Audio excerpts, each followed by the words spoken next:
Research can help provide accountability for emission reduction policies by looking at long-term trends, and that's where monitoring becomes so important, and the commitment to long-term monitoring is so important. Levels can vary from year to year, and if we only look at a short time frame, we may misrepresent what we think those trends are.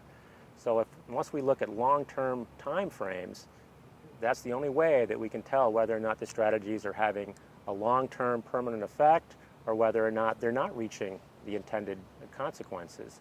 So that's why NYSERDA has made commitment to organizations such as the Adirondack Lake Survey Corporation, which has an over 20-year record of looking at the impact of acid deposition on Adirondack lakes.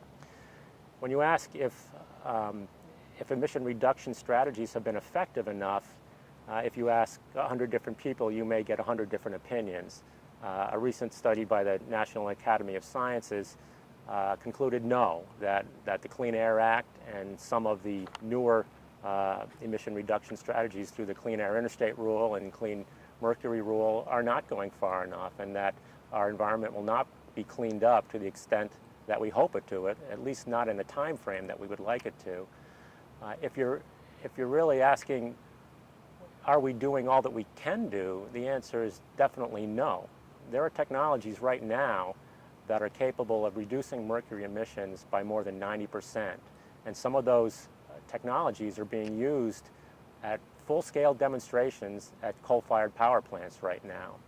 And when you look at the economics of employing those reduction strategies, the economics are not that bad for what the additional cost would be. And there are other restrictions on mercury that have come into place with waste incinerators that do have mercury controls on them now that are very effective.